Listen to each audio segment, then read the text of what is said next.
juu ya kazi nzuri wanaofanya, na kuanzia jana hadi leo, mada elekezi ya jana na iliyotolewa leo asubuhi, kulikuwa na mambo mengi yanayojitokeza, na mojawapo ilikuwa ni kwamba tufanye nini kama Waafrika, kama wanajumuiya ya Afrika Mashariki, na tunawapongeza kwa ujasiri wao kwa kuchukua hatua mbele.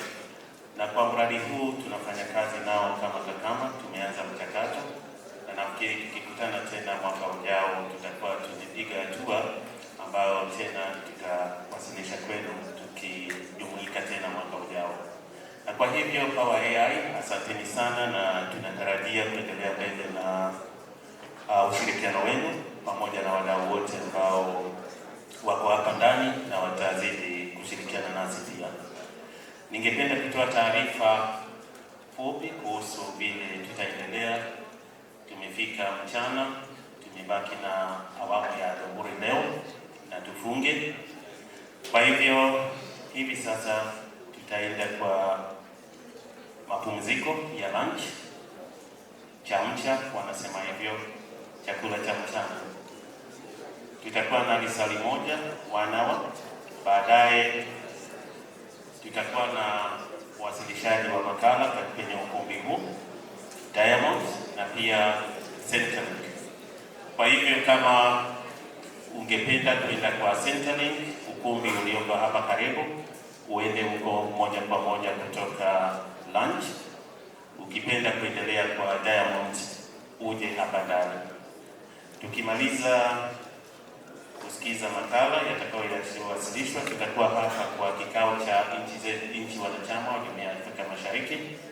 Kila nchi itawakilishwa na mmoja, watakuwa hapa mbele watueleze kwa ufupi ni yapi yanayoendelea kwa mataifa yetu kuhusu maendeleo ya Kiswahili. Na kama kuna mataifa ambayo yamepiga hatua, tunaweza kulinganisha ama kuunganisha na yale tunayojadili hapa, mambo ya kiunde, pia wanaweza kuendelea kutufahamisha. Kwa hivyo mataifa yetu wanachama mtakuwa kila moja na dakika 5 hadi 10, muda mfupi, na baadaye tutakuwa na sherehe za kufunga. Tuna dhamira ya kumaliza mapema ili wale ambao wanataka kurudi kwenye mahoteli yao ili wajiandae kwa usiku wa Kiswahili, sababu jioni kuanzia nafikiri saa 1 jioni tutakuwa na usiku wa Kiswahili hapa ndani.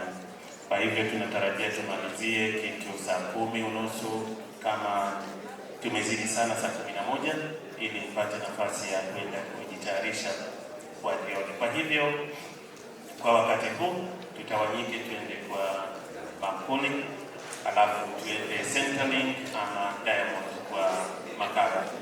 Asanteni sana na mchana njema.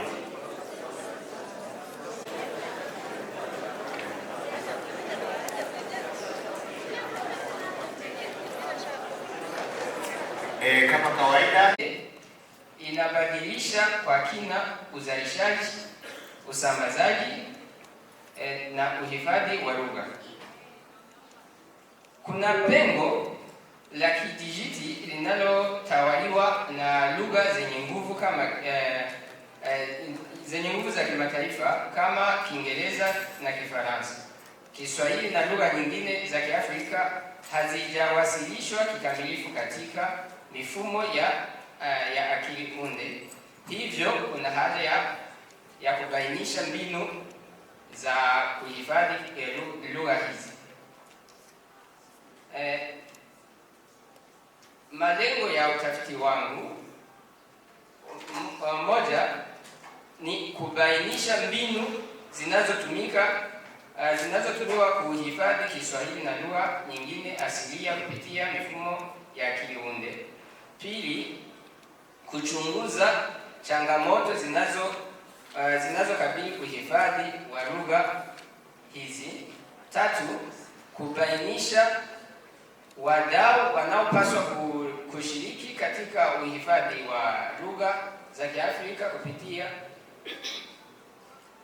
kupitia mifumo ya akili unde. Utafiti wangu nitumia metodolojia, yaani utafiti huu umetumia metodolojia ya na quantitative research methodology kwa kutumia dodoso. Sampuli ilihusisha wanafunzi 25 wa Chuo Kikuu cha Burundi katika tafsiri na ukalimani mwaka wa kwanza na wa pili. Data zilikusanywa na kuchambuliwa kwa kutumia programu tumizi za Kobo Collect, SPSS na Excel ili kujibu maswali ya utafiti na kufikia malengo yaliyotajwa. Mbinu zinazotumiwa kuhifadhi Kiswahili na lugha nyingine asilia kupitia mifumo ya kiufundi. Utafiti huu ulilenga kubainisha mbinu mbalimbali zinazotumiwa na watafiti na wanafunzi kuhifadhi Kiswahili na lugha nyingine asilia za Kiafrika kupitia mifumo ya akili unde. Kupitia dodoso na wanafunzi 25 wa Chuo Kikuu cha Burundi, utafiti ulibainisha mbinu 8 zinazotumiwa sasa hivi. Kwanza kuna kuandika na kuchapisha makala. 2, kuandika na kuchapisha kamusi za kidijitali. 3, kuna kutafsiri vitabu, kuandika na kuweka kwenye mifumo ya kiunde methali, misemo na hadithi, corpus, mitandao ya kijamii, programu tumizi, kuhifadhi sauti. Yaani waliona kuandika makala ni 60%, lakini ambao waliona kuwa mbinu hiyo ni muhimu sana ni 32%, na walioona kamusi za kidijitali ni 56%, lakini walioona ni muhimu ni 12%.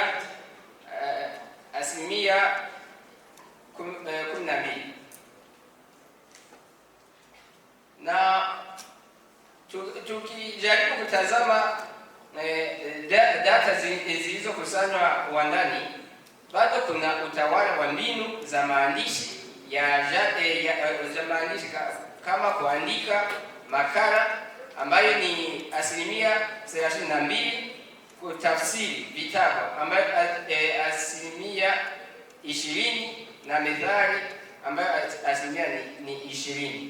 Mbinu za kidijitali kama kamusi za kidijitali na corpus zinapata nafasi, lakini bado hazijaimarika kikamilifu kama mbinu kuu. Mifumo ya AI inachakata data kutoka kwa maandishi yaliyochapishwa na yaliyo mitandaoni. 2, changamoto 7 zinazokwamisha uhifadhi wa lugha za Kiafrika kupitia mifumo ya akili unde. Utafiti ulibainisha changamoto 7 zinazokwamisha juhudi za kuhifadhi Kiswahili na lugha nyingine asilia za Kiafrika kupitia mifumo ya akili unde.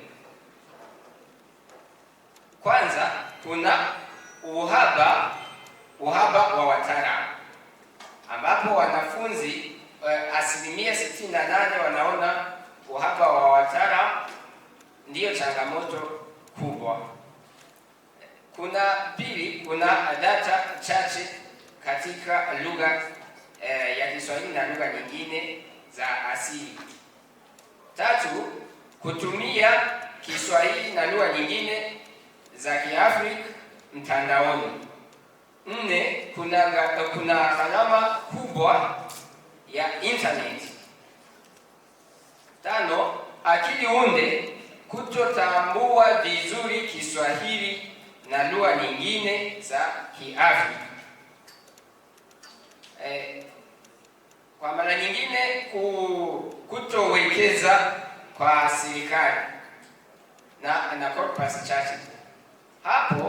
Hapa tunaona kwamba uhaba wa wataalamu ambapo ni 68% na uhaba wa data za lugha ambapo 60% ni changamoto kubwa zaidi. Mifumo ya AI hutegemea data nyingi na zenye ubora.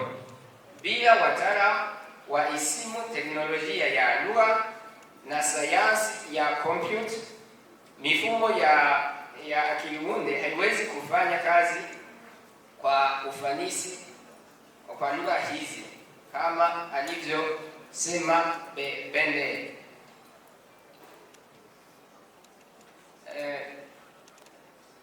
Hivi tuone kwa ni akina nani ambao wanaweza wanaopaswa kushiriki katika uhifadhi wa lugha wa Kiswahili na lugha nyingine asilia za Kiafrika kwenye mifumo ya kiunde.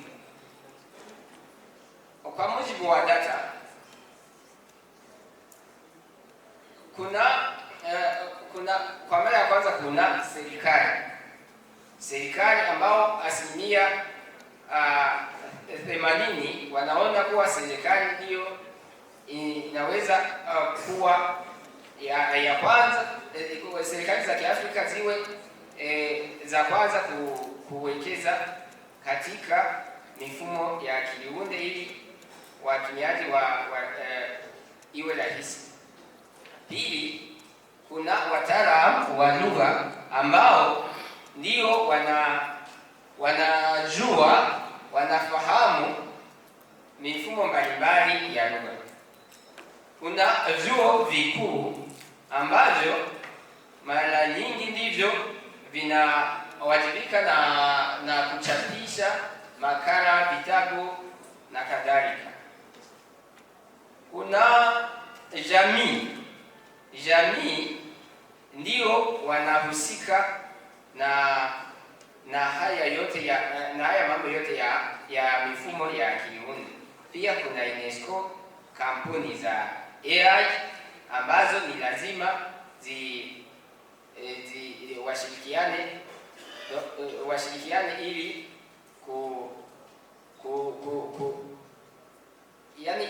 washirikiane ili lugha zetu ziweze kuingia ndani ya mifumo ya AI.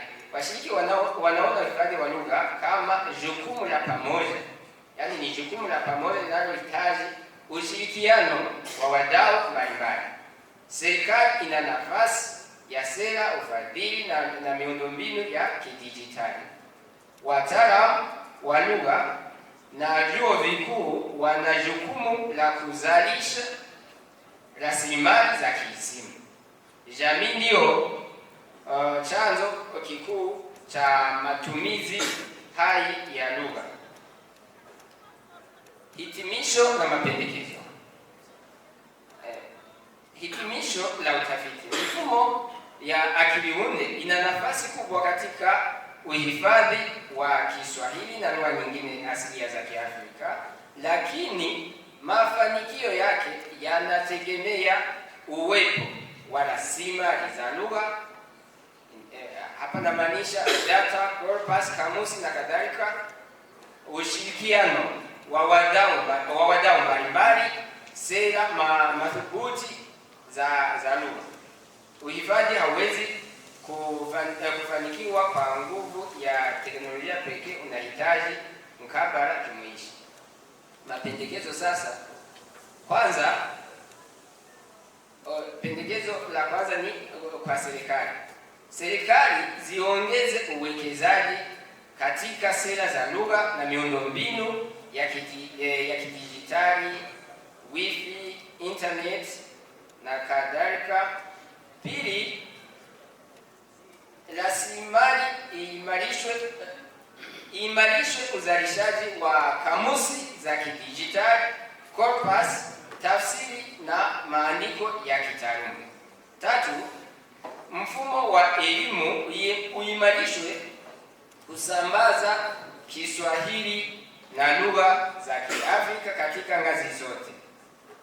Nne, kuongezeke idadi ya wataalamu wa wa lugha na teknolojia, ushirikiano wa wanaisimu wataalamu wa AI, na 5, kuhamasisha matumizi ya lugha hizi katika mitandao ya kijamii na majukwaa ya kidijitali, na mwisho imarishwe ushirikiano wa serikali, vyuo, wataalamu wa lugha, kampuni za AI na jamii. Asanteni sana. Thank you very much. Murakoze sana. Murakoze sana. Makofi kwake tafadhali. Asante sana Bikolimana kwa wasilisho lako zuri. Anatuambia mbinu za kuhifadhi Kiswahili na lugha nyingine asilia. Tunahitaji ushirikiano wa pamoja. Tunaomba tuende kwa mhasilishaji mwingine. Nani anapata? Asante. Asante mwenyekiti wa jopo. Kwa jina ni Revo Kadaize, ni mwanafunzi wa uzamivu Kiswahili chuo kikuu cha Dar es Salaam. Mada yangu sasa hivi ni mchango wa Kirundi katika kuhifadhi fasihi na lugha za Kiswahili na Kirundi kama hazina ya utamaduni wa Afrika. Nimeenda nje kidogo na simu ya utafiti wangu wa uzamivu, lakini hii ni mada ya kifasihi. Katika makala yangu kuna yaliyomo tu ambayo ninafupisha kidogo, kutanguliza usuli za utafiti, mapitio ya maandiko, methodolojia ya utafiti, matokeo ya utafiti, hitimisho na mapendekezo, lakini pia simulizi na fasihi andishi zimekuwa nguzo kuu za kubeba urithi, historia, falsafa ya maisha na wanajamii mradi kama mnavyojua. Alafu kuna tafiti mbalimbali ambazo zinaonyesha kwamba kupitia methali, igambo, nyimbo, fasihi hizo hubeba nguzo ya lugha zetu ambazo ni hazina ya Afrika. Hata hivyo, katika karne ya 21 kunaonekana kasi kubwa ya utandawazi na mapinduzi ya kidijitali yanayodhoofisha urithi na uhifadhi wa lugha za Kiafrika kama anavyoshadidia Matthew 22. Nikiendelea moja kwa moja, pengo hilo ambalo limeonekana limemtekenya mtafiti sasa kuweza kufikiria na kufanya utafiti ili kuona ni mchango gani ambao Kirundi inaweza kuchangia katika kukuza na kuhifadhi hizo lugha zetu za Kiafrika. Ili uchunguzi wa mchango wa Kirundi katika kuhifadhi fasihi ya lugha hizo, basi ndio utafiti wenyewe. Licha ya kazi kubwa ya Kirundi katika era hizi katika uhifadhi lugha hizo, imeonekana sasa kuwa lugha za Kiafrika na Kirundi zinakabiliwa na shida la kimkakati na kitaaluma. Kama mnapokumbuka ni kwamba maelekezo ya jana ilitueleza kwamba bado hatujawa na Kongo, hatujawa na kanzi data ambazo ni thabiti katika lugha zetu, ili ya Kirundi iweze kutumika ipasavyo na maarifa ya patikana yakiwa yanaleta manufaa zaidi. Programu tumizi ala hizo zinakosa sifa za kitamaduni na kimuktadha zaidi katika utoaji wa data.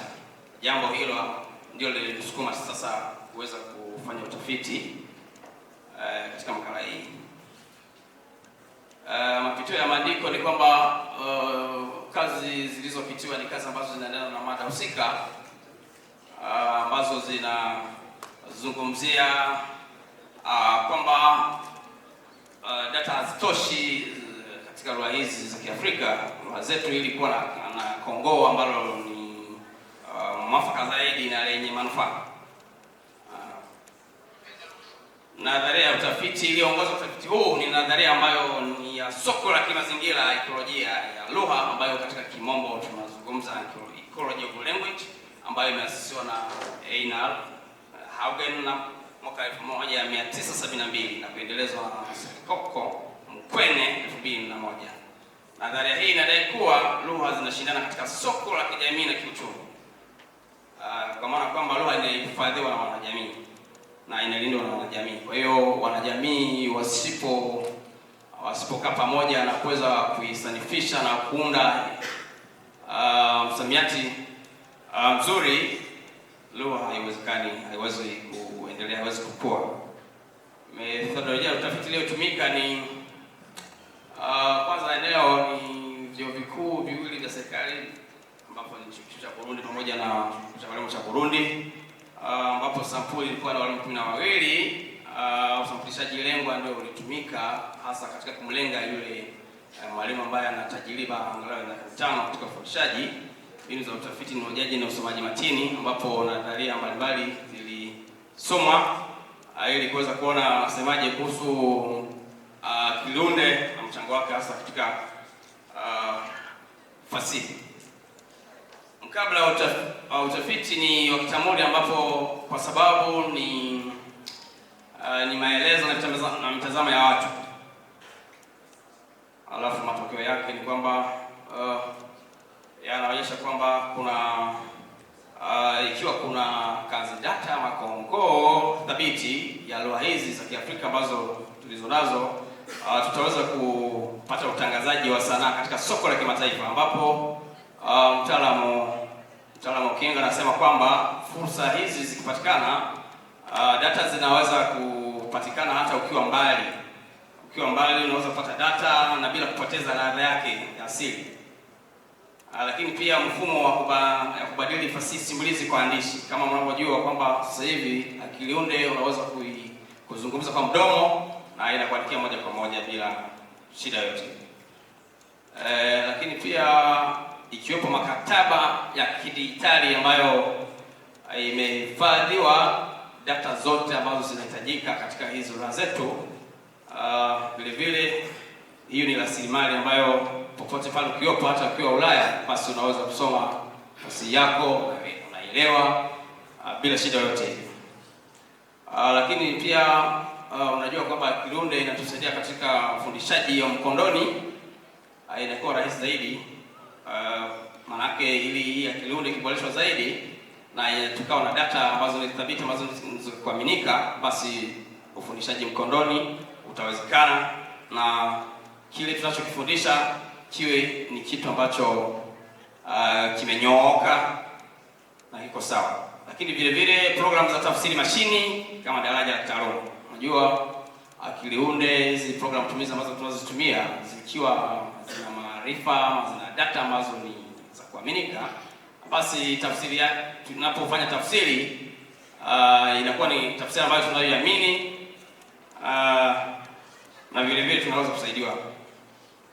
Lakini pia kuna upatikanaji haraka wa maandishi ya kale. Ina maana kupitia Kilunde unaweza kupata nyaraka za kale, unaweza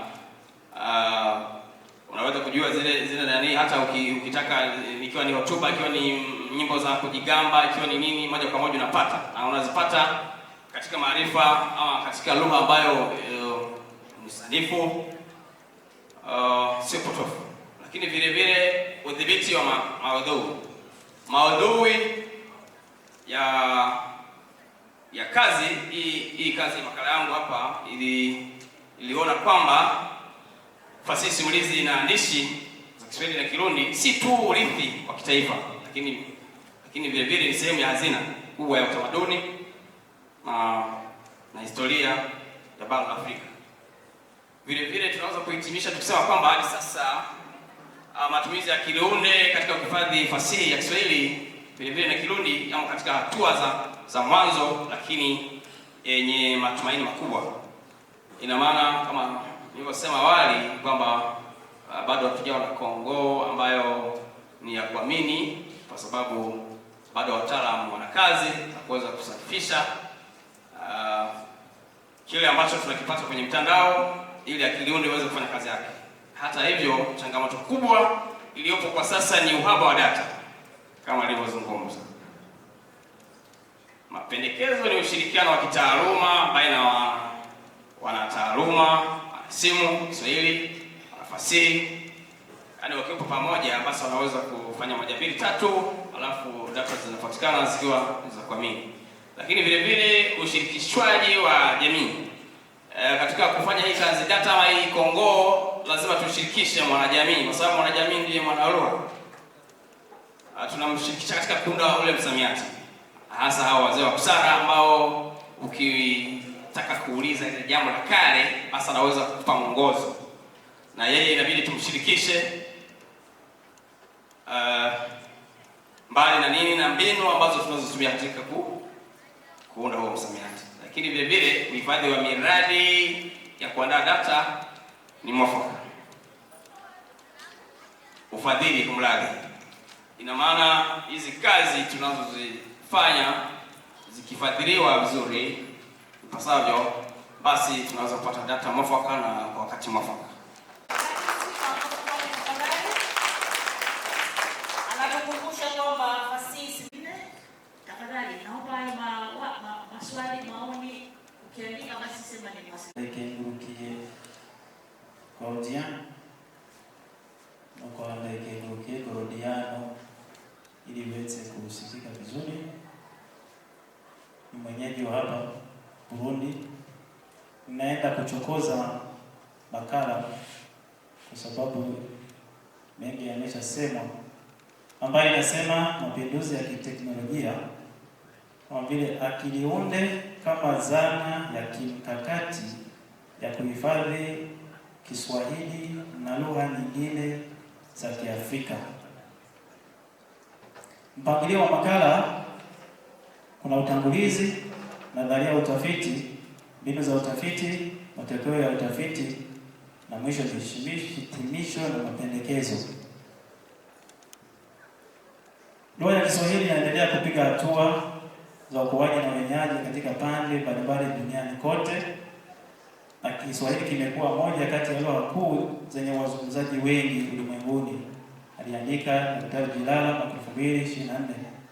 Mabadiliko ya kiteknolojia katika karne hii ya 21 yameleta mapinduzi makubwa katika sekta zote, huku akili unde ikichukua nafasi ya mbele katika mifumo ya mawasiliano, biashara, ulinzi, uchumi, tafiti na sekta nyingine za maisha ya binadamu. Tatizo la utafiti huu ni kwa muda mrefu lugha za Kiafrika ikiwemo Kiswahili zimekabiliwa na hatari ya kudorora au kutishiwa kutoweka kutokana na utawala wa lugha za kimagharibi katika ulimwengu wa kidijitali, kutokana na maelezo ya waandishi Mwalo na Bakari mwaka 2021. Ripoti ya UNESCO mwaka 2021 inaonyesha kuwa 40% ya lugha za asili duniani zipo hatarini kutoweka kabisa kutokana na ukosefu wa mifumo ya ulinzi na utandawazi. Kuhusu lugha za Kiafrika, ripoti ya UNESCO mwaka 2025 pamoja na data kutoka World Atlas of Languages zinaonyesha kuwa Afrika ina utajiri mkubwa wa kilugha, lakini inakabiliwa na hatari kubwa ya kupoteza lugha zake asili kutokana na changamoto za kielimu, kisiasa na kiteknolojia. Lugha chache kubwa za kimataifa kama Kiingereza zinatawala mifumo ya kidijitali, ambapo 76.9 ya lugha zinazotumika mtandaoni ni lugha 10 tu kuu duniani, kutokana na utafiti wa UNESCO mwaka 2023. Lugha nyingi za Kiafrika hazina machapisho, vitabu au makala za kutosha kwenye mtandao kutokana na uhaba mkubwa wa data za kidijiti, hapo maelezo ya UNESCO. Kwa hiyo ukosefu wa data huo unaweza kusababisha kufa kwa lugha za Kiafrika. Kwa hiyo kuna haja ya kuunda mifumo ya kidijiti inayohifadhi lugha hizi mtandaoni. Lengo la utafiti huu ni kujadili jinsi ujenzi wa makongo ya kidijiti unavyoweza kutumika kuingiza data katika algoritmi za akili unde ili kulinda lugha hizo zisife. Mbinu zilizotumika katika kukusanya data ni kusoma matini mbalimbali na zilichanganuliwa kwa kimaudhui na kuchambuliwa kimaelezo. Nadharia iliyotumika hapa, makala hii imetumia nadharia mseto wa ekolojia ya lugha kama ilivyo asisiwa na Augen mwaka 1972 pamoja na nadharia ya Esim Kongo kama ilivyo asisiwa na Sinclair mwaka 1980.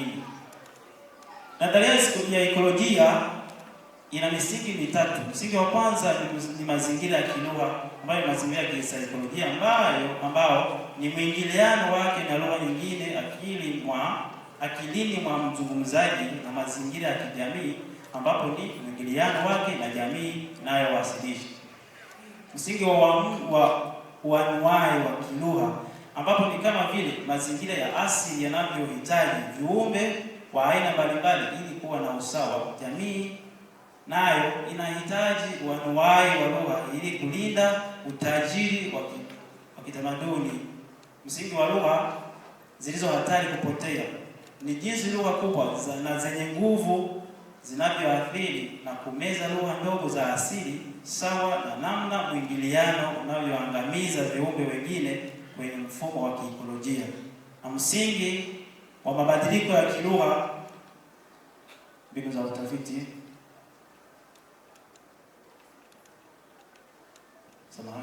Msingi wa mabadiliko ya kilugha, lugha hubadilika na wakati mwingine hufa kulingana na mabadiliko ya mazingira ya kijamii, kisiasa na kiuchumi inayoizunguka. Nadharia ya isimu kongoo inahusisha kukusanya matini, hapa walishazungumza wawasilishaji wa awali, hasa kwenye makala elekezi. Maana ni maandishi pamoja na sauti halisi za lugha na kuziweka katika mifumo ya kompyuta. Ukusanyaji huo unasaidia lugha isasishwe na iingizwe kwenye programu za kompyuta na mtandao ili isipitwe na wakati. Nadharia hii inategemea kanuni kuu tano. Mosi, matumizi halisi ya lugha. Isimu kongoo inachunguza lugha kama inavyotumika katika maisha halisi. Pili, data kubwa na uwasilishaji na uwakilishaji. Lazima kongoo iwe na sampuli kubwa na inayowakilisha aina mbalimbali za matumizi ya lugha. Tatu, uchambuzi wa takwimu. Matumizi ya lugha hupimwa kwa takwimu kama marudio ya maneno na mifumo ya matumizi. Tatu, uchambuzi wa takwimu. Nne, ushahidi wa majaribio. Hitimisho za kisayansi hutokana na data halisi badala ya maoni ya mtaalamu. Tano, lugha kama mifumo ya matumizi. Isimu kongoo huona lugha kama mkusanyiko wa mifumo inayojirudia na si sentensi tu. Kidogo historia ya Kinuunde. Dhana hiyo ilianza mwaka 1950 katika hadithi za Kigiriki na falsafa za hisabati kama anavyoeleza mwandishi Jilala mwaka 2024. Na pendekezo la awali iliwasilishwa mnamo mwaka 1955 kwa Rockefeller Foundation na kuomba ufadhili wa dola 7,500. Sasa matokeo yalileta ubunifu wa program ya Logic Theorist ya Alan Newell na Herbert, ambayo ina uwezo wa mashine ya kutatua nadharia za kihisabati. Mkutano wa mwaka 1956 Dortmund, Hanover huko Marekani, ndipo neno Kinuunde lilipendekezwa na kutumika rasmi kwa mara ya kwanza.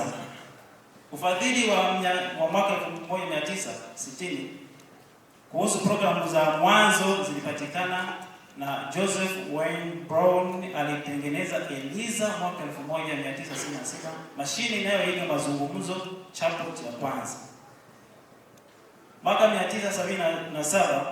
1997 kompyuta ya kampuni ya IBM iitwayo Deep Blue ilimshinda bingwa wa dunia wa mchezo wa saratani chess Garry Kasparov. Huu ulikuwa uthibitisho mkubwa wa nguvu ya Kinuunde katika kufuata sheria changamani. Ujio wa internet inasemekana kwamba ulizalisha mamilioni ya data kwa kuunda mifumo ya kujifunza kwa mashine learning na mifumo ya neural deep learning, ambapo mashine inajifunza yenyewe kwa kuchambua mifumo ya data. Kuanzia mwaka wa 2020 hadi sasa, maendeleo ya uzinduzi wa mitandao ya neva yamesanifishwa na mfumo kama ChatGPT mwaka 2022 kutoka OpenAI, Google Gemini na Meta AI imeweza kuiga uwezo wa binadamu wa kuandika makala, kutafsiri lugha, kuchora picha na kutengeneza programu za kompyuta kwa sekunde chache. Kuanzia mwaka 2026, mwaka huu, kutokana na mfumo wa agentic AI, akiliunde ya agentic, mfumo wa akiliunde wa kisasa usiotegemea maagizo ya binadamu na unaoweza kupanga, kufanya maamuzi na kutekeleza majukumu kwa uhuru, inasemekana kuwa akiliunde inafanya kazi zaidi ikitegemea katika kupanga na kutekeleza majukumu tata. Sasa matokeo ya utafiti yanaonyesha kwamba akiliunde imeathiri kwa kasi nyanja mbalimbali za kitaaluma, ikitoa ubora kadhaa ambao umeongoza na ufanisi na wepesi wa mawazo. Akiliunde inaweza kutumika kimkakati kuhifadhi na kukuza Kiswahili na lugha nyingine za asili ya kidijiti. Waafrika wenyewe wawe waundaji na wamiliki wa teknolojia hiyo badala ya kutegemea makampuni ya magharibi. Shirika la AWA mwaka 2025 wanasema kuwa kulinda lugha zilizo hatarini kunahitaji mbinu za pamoja. Wanashauri kuwa njia kuu ni kuhimiza vijana kuzungumza lugha hizo ili kuendeleza mnyororo wa mawasiliano na kufundisha lugha za asili shuleni, kuhifadhi nyaraka na nyimbo za lugha hizo kwenye mifumo ya kidijiti, kuhifadhiwa na kuwepo kwa sera za nchi ambazo hazikandamizi kutopendelea lugha za kigeni. Ikolojia ya siasa ya kisasa lazima ihusishe mifumo ya kompyuta ili kuzuia lugha kumezwa na utandawazi. Katika muktadha wa sasa, mazingira ya kidijitali ndiyo mfumo mpya wa ekolojia ambapo lugha zinapaswa kushindana ili ziishi. Kuna pia uundaji wa data, maandishi, sauti kuziweka kwenye Kongoo. Huo ni matokeo ya UNESCO. Kuna mafunzo ya algoritmi, mifumo ya sauti kama mifumo ya tafsiri. Kuna pia matumizi ya kulinda lugha ambapo zana za kujifunzia vidubwazi kwa mfano au applications za simu zinavutia vijana kujifunza lugha hii. Inaweza kusaidia lugha zisife. Kuna kuhifadhi maarifa, kuunda hifadhi data za kidijiti zinazolinda hadithi na tiba za jadi. Kuna kuunda makongoo, tayari nimeshalisema. Sasa kwa kuhitimisha, utafiti ulilenga kueleza jinsi ujenzi wa makongoo unavyoweza kusaidia kuhifadhi Kiswahili na lugha asili za Kiafrika. Utafiti huu ulionyesha kuwa akiliunde ilitumika zamani kwa kutumia lugha za Kimagharibi. Lugha za Kimagharibi zinadidimiza lugha za Kiafrika kwenye mfumo wa kiutandawazi. Utafiti umeonyesha kuwa kuna uhitaji wa kuunda makongoo ya lugha zetu kupitia mifumo ya kidijiti kwa kuunda data, zana kujifunzia na kuhifadhi maarifa. Utafiti huu unapendekeza kuwa serikali ziunde sera za kulinda mifumo ya kidijiti ya Kiafrika. Serikali ziungane katika uvumbuzi wa teknolojia itakayosaidia kuhifadhi lugha asilia. Serikali zifadhili mafunzo ya teknolojia na uundaji wa makongoo. Kamisheni za lugha hizo zishirikiane na serikali zote kwa kukumbusha umuhimu wa kuwepo kwa miundombinu ya kuhifadhi lugha za Kiafrika kikiwemo Kiswahili. Asanteni sana. Asante sana Godian anatuambia mapinduzi ya teknolojia ni mpango mkakati wa kuhifadhi lugha zetu. Nakushukuru sana. Karibu, tunaomba jitambulishe alafu tupatie ulichotuandalia. Mwanafunzi wa shahada ya uzamili katika Kiswahili na mawasiliano, Chuo Kikuu cha Laikipia. Tunakusikia vizuri. Karibu sana. Asante. Kuhusu mielekeo ya jamii za Waswahili kuhusu matumizi ya kiunde katika na Kiswahili. Chuo Kikuu cha Laikipia. Mimi Muselit Mashaka pamoja na Laikipia. Tulitarajia kuwa naye Profesa Sheila lakini kwa bahati mbaya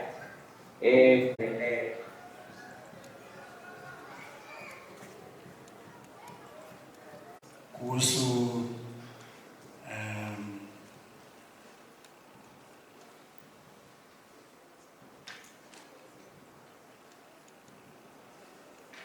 tukumbuke kwamba mada yetu ya kongamano ni Kiswahili, wingi lugha na akili unde. Sasa anwani yangu ya makala ni ubadilikaji linganishi au linganifu katika nyimbo zinazochakatwa na Gemini AI. Asante, naomba tuende kwenye slide ya pili. Asante. Kwa hivyo anwani yangu ni ubadilikaji linganifu katika nyimbo zinazochakatwa na Gemini AI.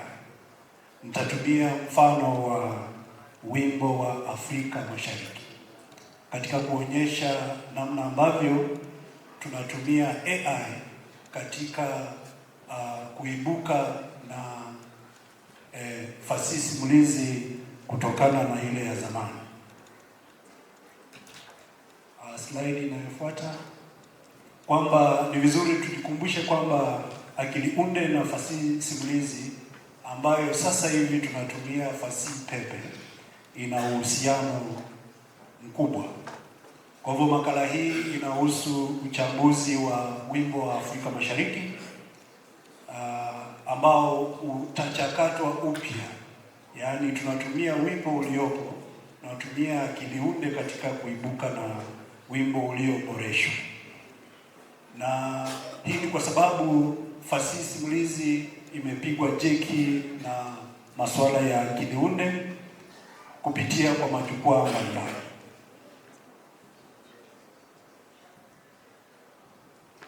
Naomba tuende kwenye slide inayofuata. Haya ni maelezo ya utangulizi tu kuhusu namna ambavyo akili unde inafanya kazi kwa kutumia algorithm ambazo sisi katika fasihi ya tuliyoizoea ni sawa na fani ambazo zinazingatiwa na watunzi mbalimbali. Sasa katika makala hii nimetumia nadharia ya ubadilikaji linganifu ambayo iliasisiwa na Takesh mwaka huu, kwamba makala yangu inatokana na mjadala mkali ambao upo. Wapo watu ambao wanasema ujio wa akili unde unachukua nafasi ya wasanii. Sasa wasanii watafanya nini? Kufikia mwisho wa wasilisho langu nadhani nitakuwa nimetoa mchango kuhusiana nayo. Nadharia hii kama nilivyotaja iliasisiwa mwaka 2009 na lengo lake kubwa ni kuangalia nadharia hii, waasisi wake wanaamini kwamba fasihi siku zote imo katika mabadiliko, kwamba inageuka, inabadilika kadri ya wakati unavyopita, kwamba tunatumia mifumo ya zamani katika kubuni tanzu au vipera vipya kadri tunavyoendelea, na tunaunganisha tajriba tulionayo, mambo ambayo tumepitia pamoja na yale ambayo yanatokea kwa sasa ili kuibuka na fasihi mpya. Slide inayofuata. Kumbuka nadharia hii katika Kiingereza inaitwa analogical modification theory. Kwa hivyo nimetohoa neno hilo, nasema kwamba uboreshaji wa kianalojia ni mchakato wa kiakili unaotumika kuunda kitu kipya katika mazingira mapya. Tunabadilisha thamani ya kile kilichokuwepo ili tuongezee ladha, lakini tukumbuke kwamba kinachozaliwa ni kipya, lakini hakiwezi kukwepa kufananishwa na kile kilichokizaa. Slide inayofuata, nafikiri hoja ya kwanza naeleza tu kuhusu nadharia hiyo, lakini muhimu zaidi ni hiyo ya pili, kwamba data katika makala hii ilikusanywa mtandao kwa kuchakata wimbo wa zamani wa Jumuiya ya Afrika Mashariki kwa kutumia Gemini AI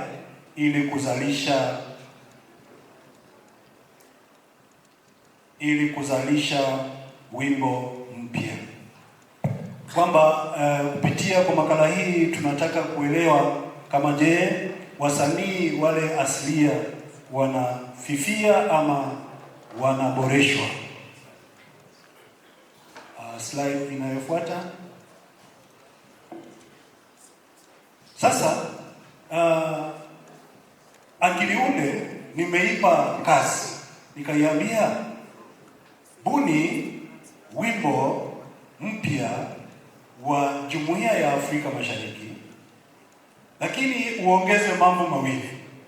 Uongeze nchi wanachama, lakini pia uongeze marais. Hayo ndio maelekezo ambayo niliipa Gemini AI. Sasa naomba tujikumbushe tu haraka haraka kiitikio cha wimbo wa Afrika Mashariki. Naomba tuimbe wote. 1, 2, 3.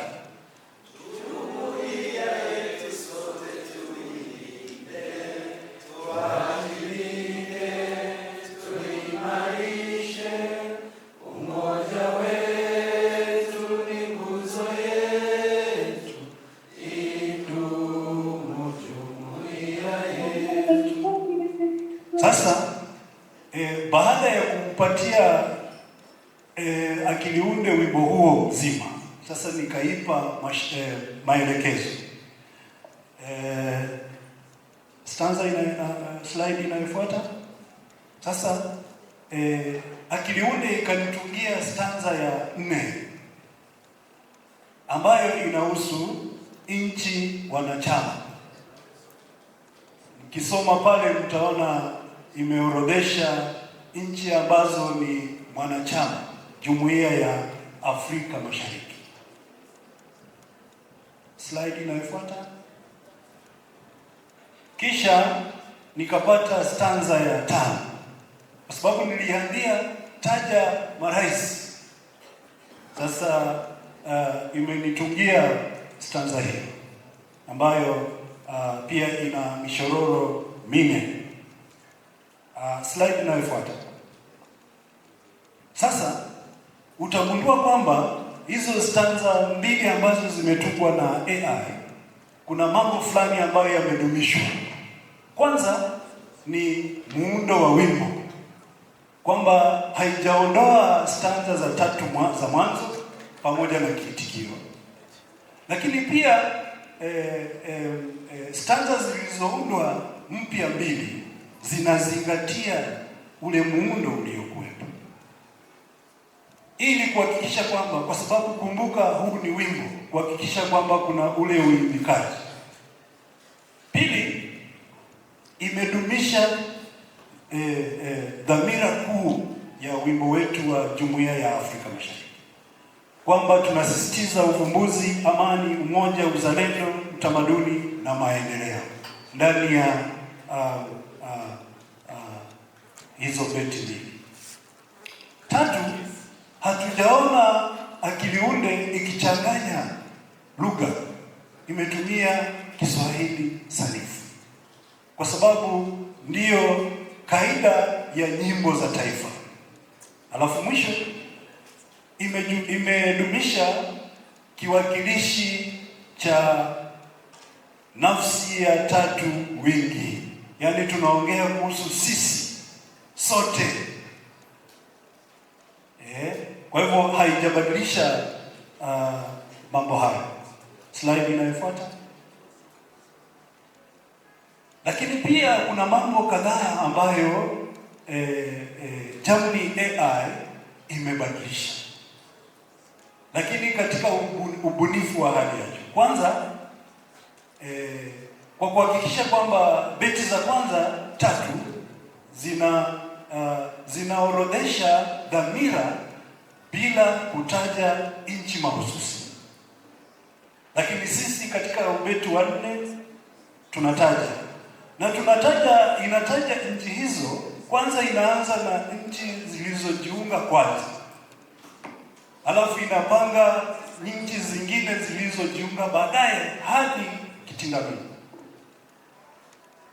Alafu katika utunzi huo pia tunahimiza umoja kati ya mataifa hayo. Alafu mwisho badala ya kusema demokrasia, Jamhuri ya Demokrasia ya Kongo, inasema tu Kongo, kufupisha ili kuhakikisha kwamba wimbo huo unaimbika.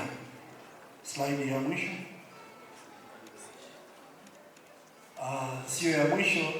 Niliomba kwamba iorodheshe, itutajie marais, lakini haikufanya hivyo. Ikataja neno tu marais, ili kuhakikisha kwamba tunaondoa ubinafsishaji wa viongozi katika nchi hizi, kwamba hatutaji mtu, kwa sababu marais hawa ni wa mpito, wanaweza wakaondoka kesho. Sasa hatutaji majina, hatutegemei kuona rais wangu William Ruto akiorodheshwa, lakini tunasema marais wetu. Slide inayofuata. Sasa kuhusu fani, kumbuka nilisema AI pia inazingatia fani. Tumeangalia maudhui fani, kwamba kuna vina, inazingatia vina vya kati na vya mwisho.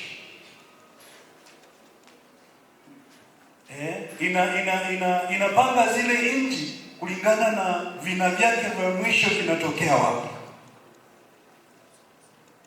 Alafu tunasema jumuiya yetu katika stanza ya kwanza, na kwa hivyo sisi pia tunazingatia hiyo. Katika kuhitimisha, slide ya mwisho ni kwamba kumbe AI tunaweza kuitumia katika kuzalisha kazi mpya, lakini ikadumisha baadhi ya mambo. Na kwa hivyo AI inahitaji msanii pepe ili kuhakikisha kwamba tunazalisha kazi nzuri za fasihi. Asante sana. Asante sana Profesa. Tunakushukuru kwa wasilisho lako. Maoni, maswali, mjadala, lakini kwa sababu ya muda ningependa kila mwasilishaji apate mtu mmoja. Mengine yanayobaki tuandike kwenye karatasi, kisha nikabidhi mimi, nitampatia maoni hayo yatamfikia mwasilishaji ili tumtendee. Nizungumzie kitu kimoja. Profesa Simeo alipokuwa akielezea somo lake alienda kwenye aina maalum kabisa ya kwamba nishughulikia AI aina ya gaming. Lakini ukiangalia tukienda kwenye AI kuna program zaidi ya 10. Kuna hii ChatGPT ambayo wengi ndio wameizungumzia, wazalishaji wa kwanza mpaka watatu, lakini Google Gaming ikazungumziwa na profesa pale. Lakini wakumbuke kwamba kuna programu zingine kama Microsoft Copilot, kuna Cloud, kuna Puppet, kuna Grok, kuna Midjourney, kuna Adobe Firefly, kuna Canva na kuna Duolingo. Na zote ukijaribu kuangalia kila moja ina aina fulani ya kazi zinazozifanya. Kuna zile zinazotengeneza picha, kuna zile zinazotengeneza historia, kuna zile zinazo shirikiana na Microsoft kukusanya taarifa mitandaoni na kuendelea. Kwa hiyo ukijaribu kuangalia kitu ambacho wanachozungumzia, wanasahau kitu kimoja. Kwanza, wazungumzaji watatu wa mwanzo hawakuelezea historia kwa ufasaha kuhusu AI na hawajui AI ilianzia lini. Ni vyema waende wajiridhishe, kwa sababu imekuwepo hii toka miaka 2009 na hata nyuma ya hapo. Lakini kitu kingine ni kwamba AI inategemea data tunazoipatia. Kwa hiyo ukiipatia data ambazo ni za uongo ndizo inazozichukua. Kwa hiyo tuwe makini pia kwenye mfumo huu wa AI. Ukidanganya ukaipa na ukailisha uongo, itaupokea uongo na kuufanya. Ndicho anachosema kwamba inaweza kudanganya. Asante sana Dr. Mnata. Ukiilisha uongo itabadilisha uongo, itakuwa ni sehemu ya ukweli. Na mwandishi mwaka wa 3. Swali langu linaelekea mwasilishaji wa mwisho. Shadi Halfani. Ndio.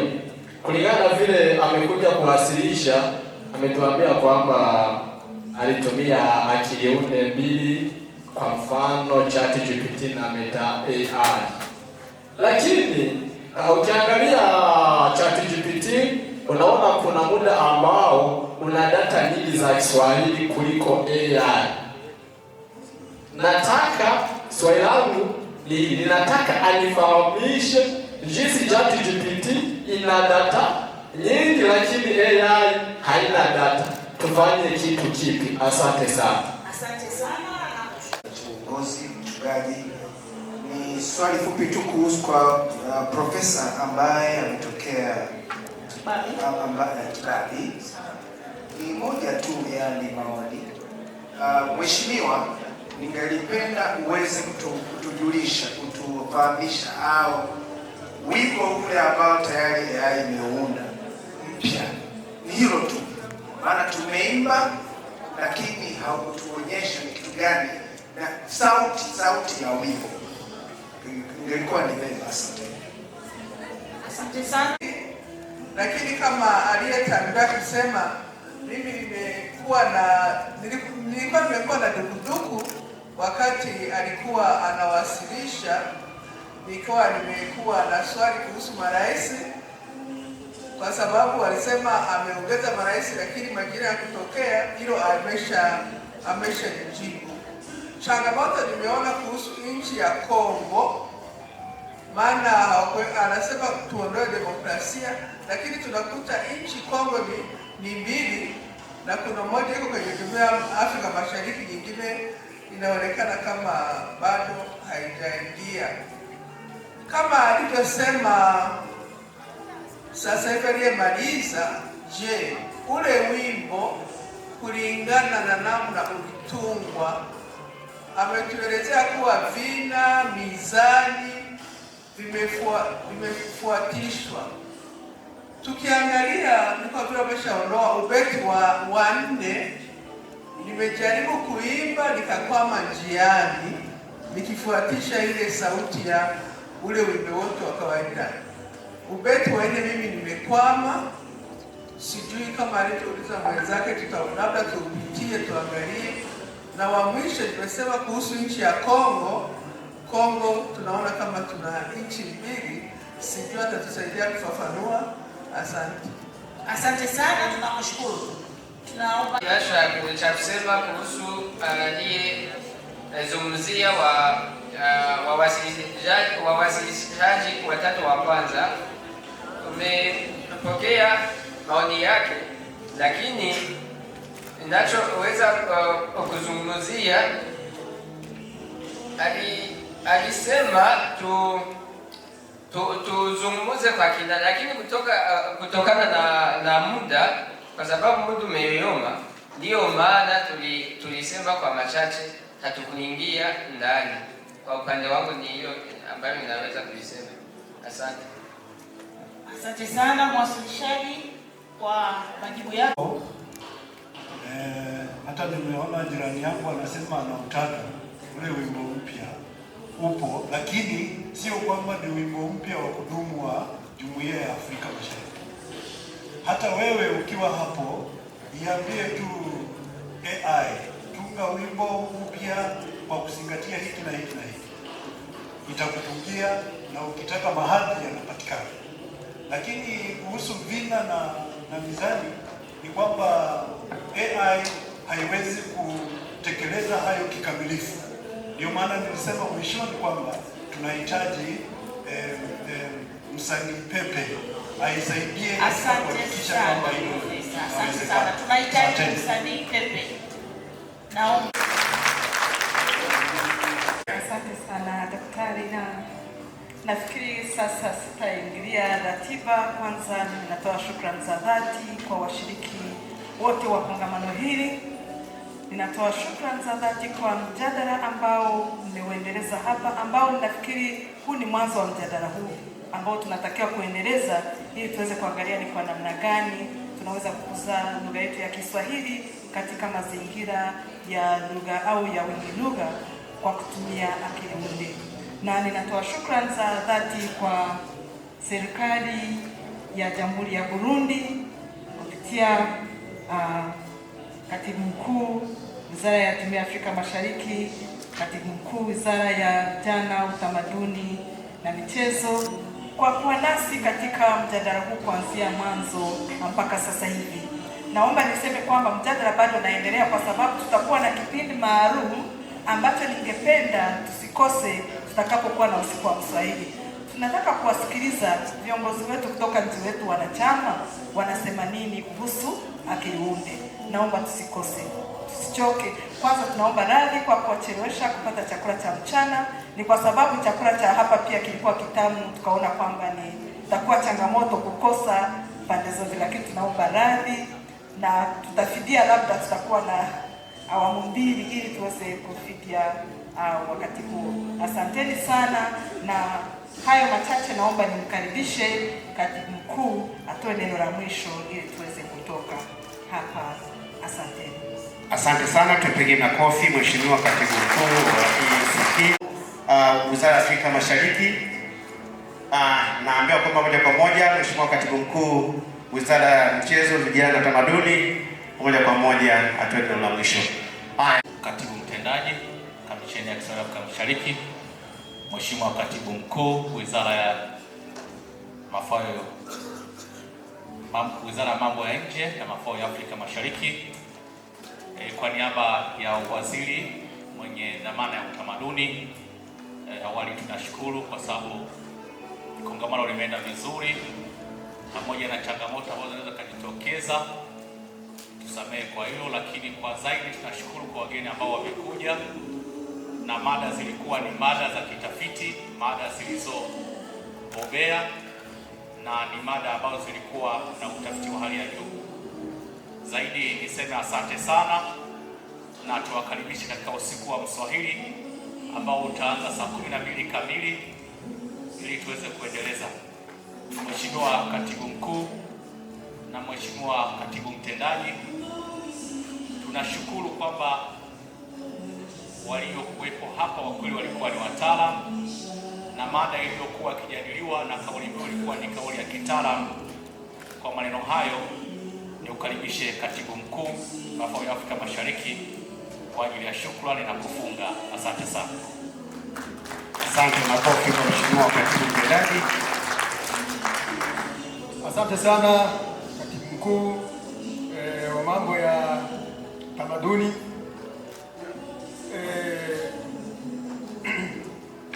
Nachukua fursa hii na kuwashukuru nyote mlipo hapa, kitendo mnamaliza kufanya.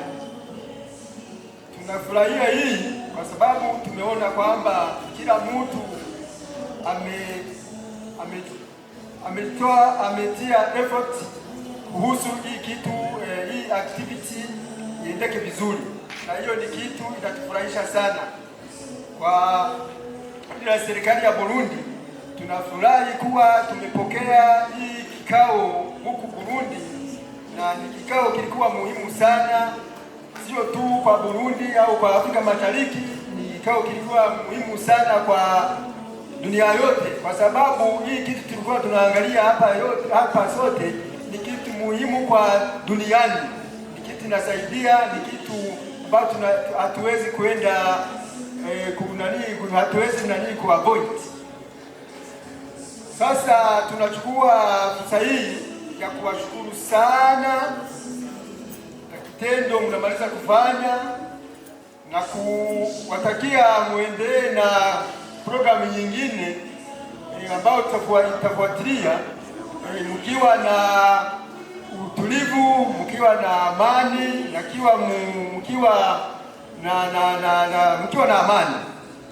Sasa kesho tunaendelea na mambo mengine, na itakuwa vizuri tena kuwa mnashughulika kama mlishughulika kwa hii kazi mlikuwa mnafanya hizi siku mbili kwa hii conference.